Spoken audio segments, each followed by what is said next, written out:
Hi hello friends, నేను మీ దేవేందర్ని. మీరు చూస్తున్నది దేవన్న స్టూడియో. ఫ్రెండ్స్, ఈరోజు టాపిక్ ఏంటంటే మీ పేరు మీద ఎన్ని సిమ్ కార్డ్స్ ఉన్నాయి, మా పేరు మీద ఎన్ని సిమ్ కార్డ్స్ ఉంటే నీకెందుకు రావు అని అనుకుంటున్నారా? సో అలాగే అనుకోండి, కానీ ఒక విషయం చెప్తాను, జాగ్రత్తగా వినండి. సో ఏంటంటే, ఒకరి పేరు మీద కేవలం 9 సిమ్ కార్డ్స్ మాత్రమే ఉండాలి. అంతకంటే ఎక్కువ ఉన్నాయంటే అది చట్టరీత్యా నేరం. కాబట్టి మీ పేరు మీద ఎన్ని సిమ్ కార్డ్స్ ఉన్నాయో తెలుసుకోవడం మీ బాధ్యత. కాబట్టి తప్పకుండా మీ పేరు మీద ఎన్ని సిమ్ కార్డ్స్ ఉన్నాయో తెలుసుకోవాలి. సో అది ఎలా తెలుసుకోవాలి అంటే, నేను ఇప్పుడు ఈ వీడియోలో పూర్తిగా చెప్తాను. స్టెప్ బై స్టెప్ అన్ని పూర్తిగా చెప్తాను. వీడియోని పూర్తిగా చూడండి.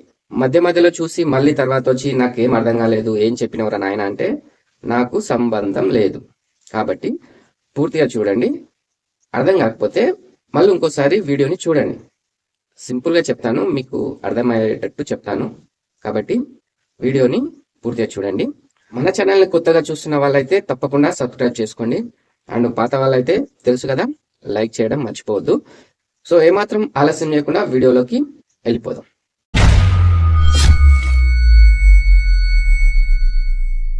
సో ఈ ప్రాసెస్ అంతా నేను సింపుల్గా చెప్పేస్తాను, మీకేం ఇబ్బంది కలగకుండా. సో ఫస్ట్ మీ మొబైల్లో క్రోమ్ బ్రౌజర్ కానీ లేదా గూగుల్ కానీ ఏదైనా ఓపెన్ చేసుకోవచ్చు. నేను మాత్రం గూగుల్ ఓపెన్ చేస్తున్నాను. సో గూగుల్ ఓపెన్ చేశాక సంచార్ సాథి అని టైప్ చేయండి. నేను ఇక్కడ టైప్ చేస్తున్నాను. సంచార్ సాథి అని టైప్ చేసినాక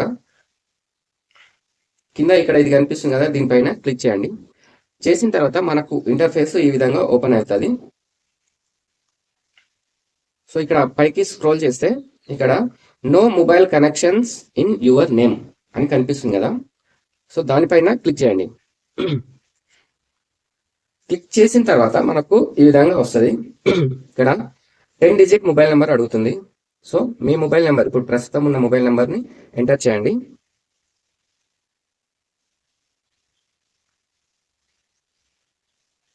సో ఇక్కడ నా మొబైల్ నెంబర్ ఎంటర్ చేస్తున్నాను. సో తర్వాత క్యాప్చా ఉంది, ఎంటర్ క్యాప్చా. సో పైన ఎలా ఉందో అలాగే క్యాప్చాను ఎంటర్ చేయండి. క్యాప్చా ఎంటర్ చేసిన తర్వాత ఇక్కడ కింద వ్యాలిడేట్ క్యాప్చా అని ఉంది కదా, దానిపైన ప్రెస్ చేయండి. ఓకే, సక్సెస్ ఓటీపీ సెంట్ అని వచ్చింది కదా, మన మొబైల్కు ఓటీపీ సెంట్ అవుతుంది. సో అయిన తర్వాత ఇక్కడ ఓకే ప్రెస్ చేసి ఓటీపీ మీద క్లిక్ చేసి మనకు వచ్చిన ఓటీపీని ఇక్కడ ఎంటర్ చేయాల్సి ఉంటుంది. సో ఓటీపీ ఎంటర్ చేసిన తర్వాత కింద లాగిన్ అని ఉంది కదా, లాగిన్ మీద క్లిక్ చేయండి. క్లిక్ చేస్తే మనకు ఇక్కడ కనిపిస్తున్నాయి. సో నా పేరు మీద 2 నెంబర్లు కనిపిస్తున్నాయి. సో ఇక్కడ చూసుకోవచ్చు. సో ఏదైనా మనం యూజ్ చేయని నెంబర్ ఇక్కడ ఉంటే ఏం చేయాలంటే, ఇక్కడ నాట్ మై నెంబర్ అని ఉంది కదా, దానిపైన క్లిక్ చేయాలి. క్లిక్ చేసి ఇక్కడ రిపోర్ట్ అని ఉంది కదా, రిపోర్ట్ మీద క్లిక్ చేస్తే ఆ నెంబరు మన పేరు మీద నుంచి వెళ్ళిపోతుంది. సో కాబట్టి మనకు సంబంధం లేని నెంబర్ను ఇలా ఈజీగా తీసేయచ్చు. కాబట్టి మీరు కూడా తప్పకుండా మీ పేరు మీద ఎన్ని సిమ్ కార్డ్స్ ఉన్నాయో తెలుసుకోండి. ఒకవేళ మీరు యూజ్ చేయని నెంబర్ అయితే దాన్ని ఈజీగా తీసేయండి. సో ఇలాంటి యూస్ఫుల్ ఇన్ఫర్మేషన్ కోసం మన ఛానల్ని సబ్స్క్రైబ్ చేసుకోండి. నెక్స్ట్ వీడియోలో మంచి ఇన్ఫర్మేషన్తో మళ్ళీ మీ ముందుకు వస్తాను. అప్పటి వరకు సెలవు.